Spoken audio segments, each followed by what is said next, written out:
Hi everyone, and welcome to the next part of the official SIEMonster training. In this session, we will be looking at OpenCTI threat modeling and how it could be useful to your business.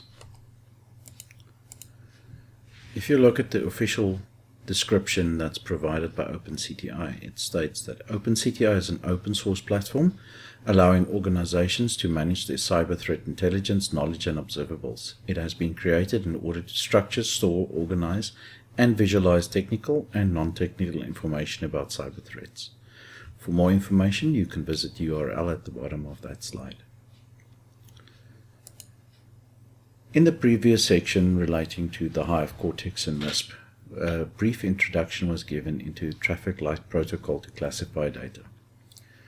This is quite important as this pertains to what information is shared, what information is shareable, and what information is not. Please take note of the diagram at the bottom of the slide. Make sure to keep a copy of that so that until you're at least comfortable with the various aspects of it. We'll quickly go through these options now. For red sources, or TLP set to red, it means that information cannot be effectively acted upon by additional parties, could lead to impacts on parties' privacy, reputation, operations if misused. To clarify that, it means that if you classify an observable as red, it means that it's not shareable because the information contained within can compromise your environment or give away sensitive information about your business operations. Areas where this is important is, for example, traffic captures, where it contains a whole range of your internal IPs, host names, potentially even NTLM traffic, etc. The amber is similar. When information requires support to be effectively acted upon, yet carries risk of privacy, reputation, operations, etc. So in a case like this, it could be email addresses, usernames, etc., or other similar information that is sensitive to the environment that you're working in. Then there is green, which means information is useful for the awareness of all participating organizations as well as with peers within the broader community or sectors. Green information classified as green can be freely shared through all parties, etc. White is even lower than that. It creates no risk whatsoever and can be distributed freely regardless of the mechanism or method for it. When you look at the interface for OpenCTI, there's a couple of options that stand out from the start. The dashboard, which is a summary of items processed by the system. Usually it's got a couple of highlights for the latest items under specific categories, which I'll show you shortly. Under threats, there's threat actors, intrusion sets, campaigns, incidents, and malware. Under techniques, you will find attack patterns, courses of action, tools, and vulnerabilities. Under signatures, there will be your observables and indicators. Reports will be internal reports, threat reports, and references. And entities will be sectors, regions, countries, cities, organizations, and persons.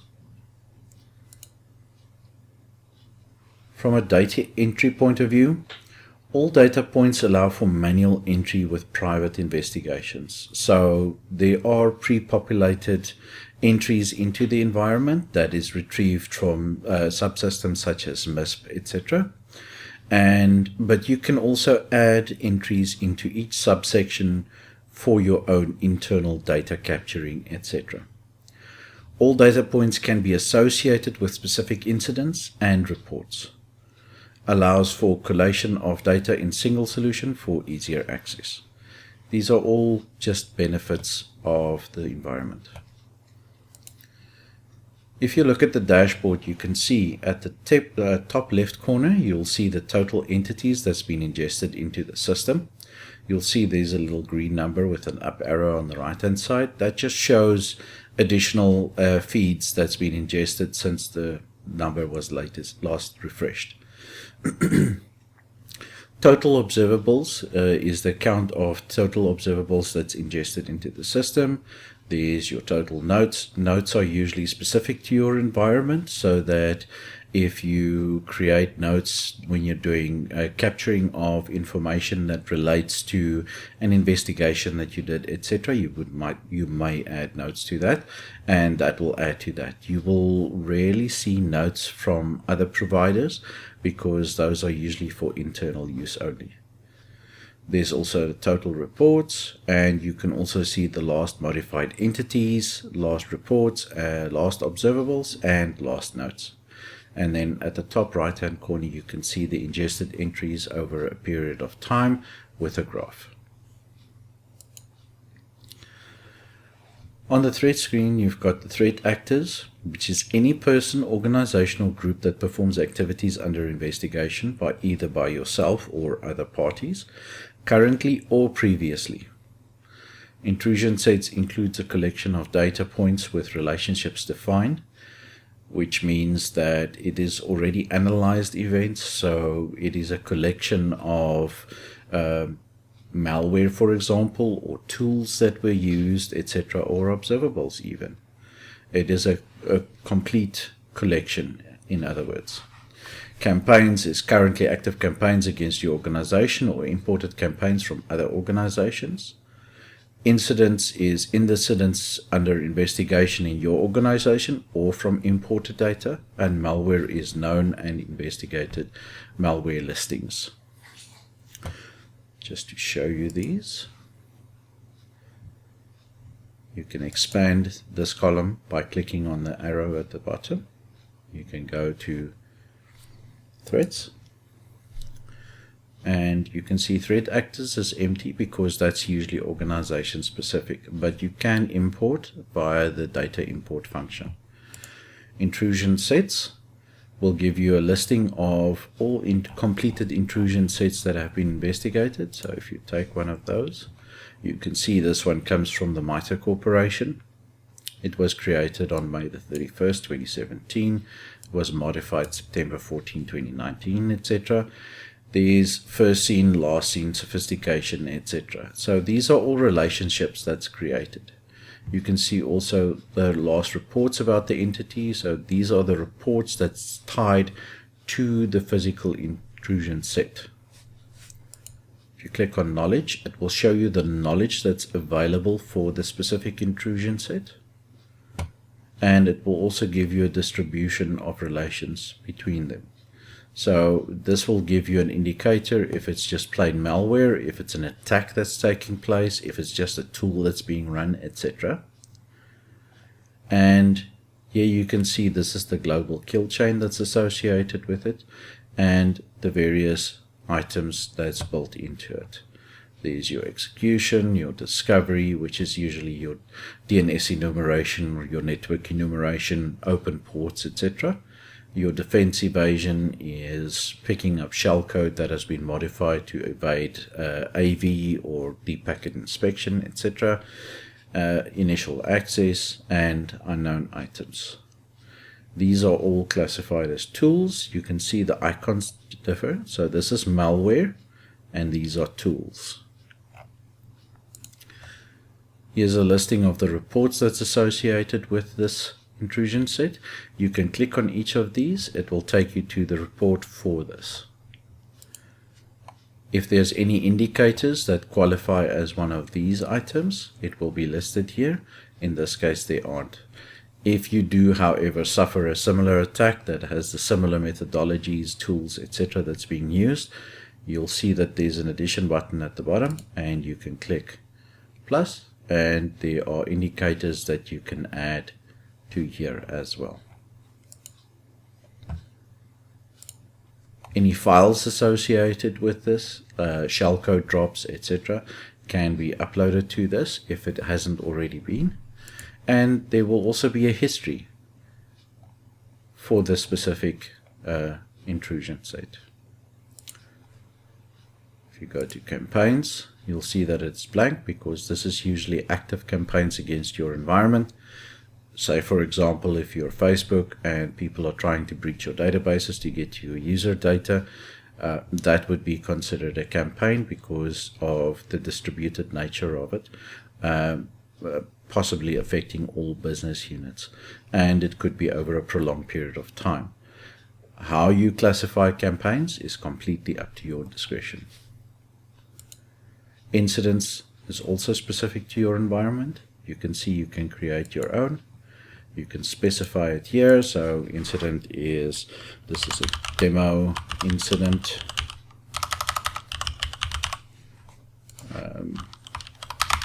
Just a simple demo.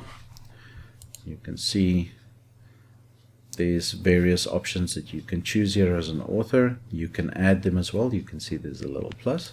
So I'll just choose SIEMonster demo. And let's just say this is an incident response case. And marking is, we consider this data sensitive. We don't want to distribute it at all because this is an internal incident. So we set the TLP to red and we create it. Now you have an incident that's been created in your environment. There's malware. So this is a listing of known malware that's been ingested into the system. And there are quite a number here. For example, if you search for rat and press enter, it will come back with anything that could be associated with a rat.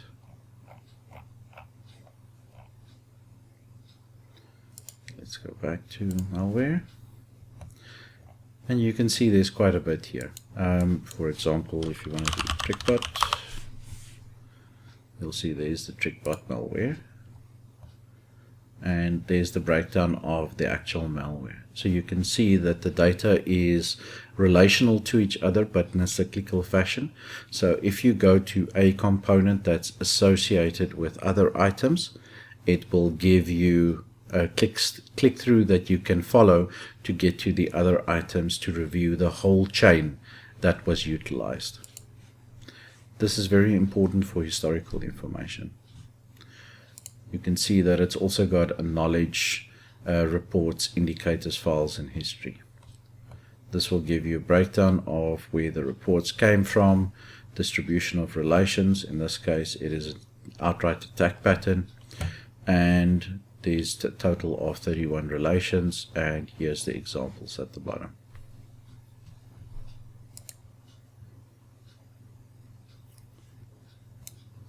Next up is techniques.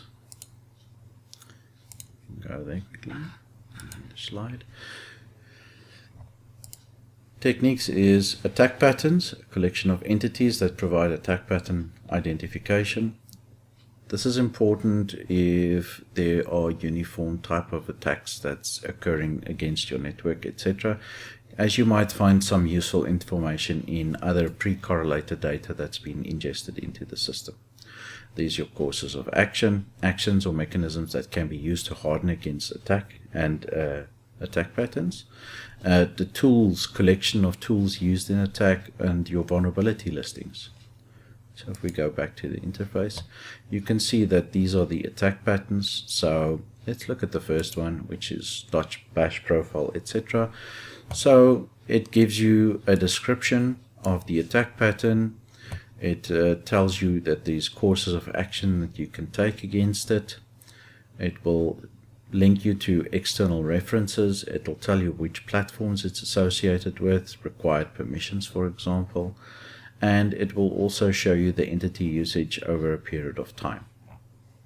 So if you go to knowledge, you'll see that it's 100% threat report, course of action and malware. This is the distribution of relations. And there's your associated reports and your history. So if you go to courses of action, you can see the same one from the attack patterns is up here. You can click on it and it will tell you what you can do to mitigate for the risk of this. This speaks to your risk register and identifying risks in your environment. So for example, you can find attack patterns here, and you can use these to classify actions that need to be taken by the administrators of your environment, etc. So let's do a quick search, and we say we're worried about bash. So there's xbash, there's monkey bash, xyz. So this is a domain, that's malware, and there are 24 indicators. There are 4 entities under reports, and there's a bash history attack.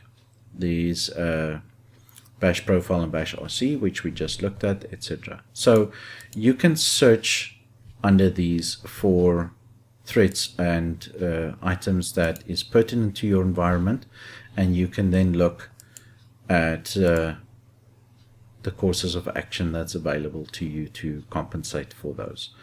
This helps generate your risk register with potential resolutions, etc. And you can add your own information here, because you can create attack patterns. So if you have investigations where you've detected attacks and you've finished your investigations, you can add an attack pattern and you can bring that into the system so that you have that historical information, both from a reporting sense and from a knowledge base point of view, so that your SOC engineers and your admins, etc., will know how to deal with the situation when it comes again, or when it happens again. There's also a tool section which goes through all the tools that are used, standard FTP, for example. There's also Cobalt Strike. If you click on that, you'll see that it's from the MITRE Corporation once again, and it provides you detailed information about this. You can look at the knowledge that's contained, and you can see what the risks are, any reports, indicators, and files and history, etc. Then there's also vulnerabilities. This is a listing of CVEs. You will note that most of these CVEs are for the current year. You can keep ingesting the CVEs, so this pool will grow for a period of time. So if, for example, you've done a scan on your network and you found that CVE 2020-13253 is a risk to your environment, you can go in here and you can see what the description is, etc. And you can associate this with information that you've already captured into the system to demonstrate the relationship between the entities, threat, attack patterns, etc., to those entities, and then the relationship to the vulnerabilities for that.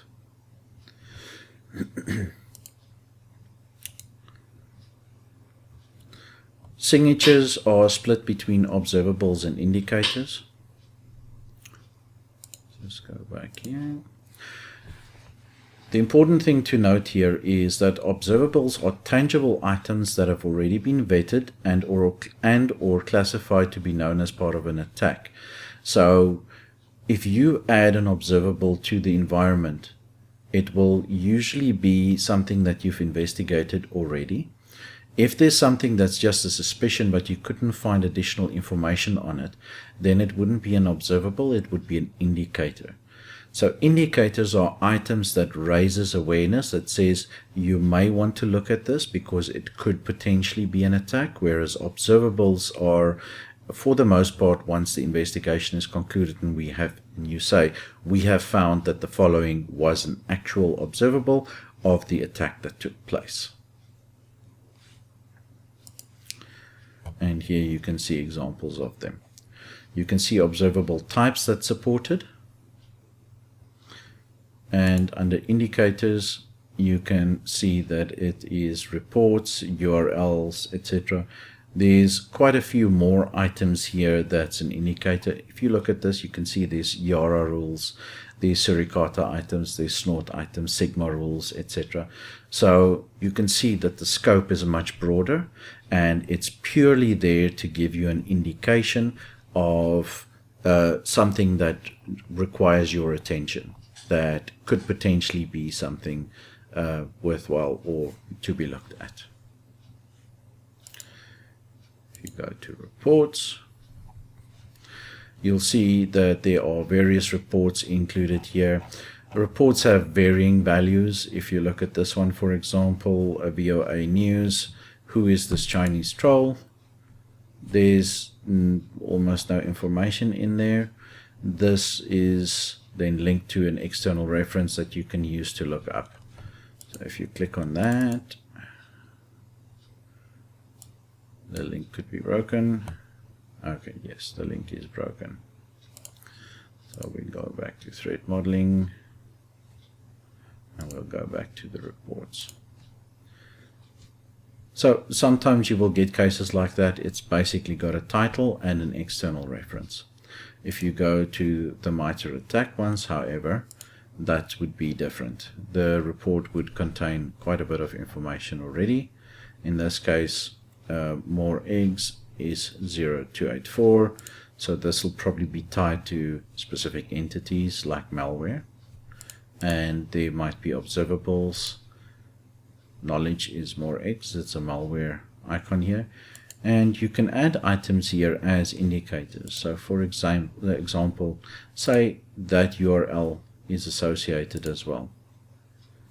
You can then bring that in. You can move it to wherever you want it, and you can link them with a relationship.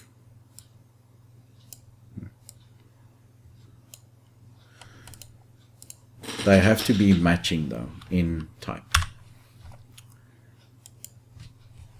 It is important to go through the options here and play with them until you're comfortable with the system. There is quite a bit of documentation on the official website for which the URLs are included. We can include that, demo incident, and we can tie those together. You can see that those two objects can function together. You can set the confidence level. It depends on how much research you've done. You can set the kill chain phase. You can set the TLP once again, and then you can create it. Now there's a relationship that's been created between these two. So if somebody looks up more eggs, they will find the demo incident there as well. But only if you choose to expose that to external parties. We go to files. If there was something, it would be shown there, and this is the history of that. Threat reports are reports compiled by external parties. They're very similar to the previous type of reports. This gives you a more detailed description. Again, the author that it came from. It will give you the attack patterns, the intrusion sets, and the correlation with that. We'll show you the entities involved and the observables if there are any, knowledge. You can see this looks cluttered. You can click on that icon there to distribute it.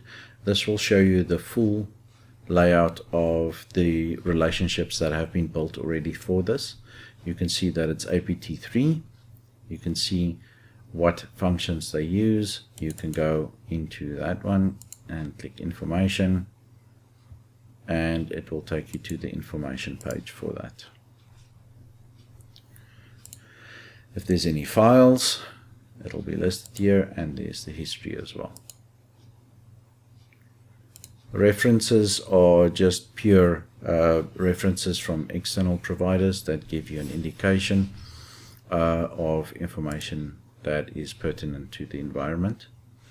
So if you open those up, these are all just external entities, so you can click those or copy those and open the URL. Entities. Okay, so the first one in entities is sectors. We've covered reports, and there's entities. So sectors is business sectors and subsectors. Regions are greater geographical area classifications. Countries is obviously a list of countries. Cities is a list of cities associated with attacks.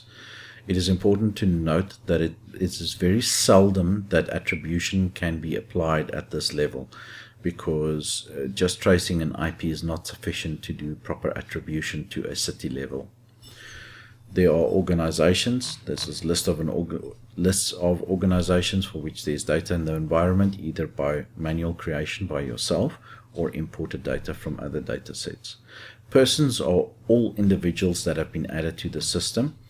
This includes users that have been added, as well as, for example, a disgruntled employee that was added that may be associated with some attacks that have been suffered. You can see that here. So sectors, you can see that it's agriculture, civil society, then citizens, dissidents, etc. And you can use these as classifiers when you build your information set based on your environment. Regions is just general geographic regions. There's Europe, Asia, Africa, and Americas, etc. Then there's a listing of all countries. Settings is blank because it applies to attacks that have been investigated and quantified and the information captured. Organizations are just a predefined list of organizations that's associated with the data that's already in the system. You can at any time add more organizations here. You can say what type of organization it is, the reliability of the information, the author of the information, etc., marking even, like we've discussed, and a name for it. And then finally, persons. This is, as I said, it is anybody that's added to the system or users that are already part of the system. So these are all individual people or groups of people. And that basically covers the interface and the process flow of the environment. It's important to note that the process isn't hard-coded. You can add any piece of information at any step in the process and associate them with other pieces in the process. It is all a natural progression as to how you build it, etc. I highly encourage you to play around with the system and add entities, etc. You can always remove them again, and you can test the association and the relationship building between those items to give you a more clear and visible view of what data you've got in your environment, what needs to be noted, what needs to be stored over a longer period of time. Eventually, the solution will be your full risk register that you can use for audit compliance purposes, for gauging where your highest risks are in the environment or where your most prevalent attacks are, so that you can focus on those areas to harden your environment and make it more secure. I hope you found the session informative and that everything discussed in here was useful. As stated, please play with the system. Everything can be removed that you add, and the more comfortable you become, the more value you will find in it. Have a great day further.